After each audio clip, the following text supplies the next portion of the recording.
ತಾಯಿ ನೆನೆದ ಗುಣ ತೀರಿಸಲೇಬೇಕು. ತಾಯಿ ಭಾಷೆ ನಿನ್ನ ಮಕ್ಕಳು ಕಲಿಬೇಕು.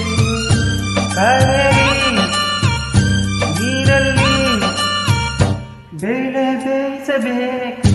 ಸಿನಿಮ ನೀಡುತ್ತಾಳೆ ನಮ್ಮ ತಾಯಿ, ಅನ್ನ ನೀಡುತ್ತಾಳೆ ಭೂಮಿ ತಾಯಿ, ಮಾತು ನೀಡುತ್ತಾಳೆ ಕನ್ನಡ ತಾಯಿ, ಪಾಪ ಕಳೆಯುತ್ತಾಳೆ ಕಾವೇರಿ ತಾಯಿ, ಪಾಪ ಕಳೆಯುತ್ತಾಳೆ ಕಾವೇರಿ ತಾಯಿ.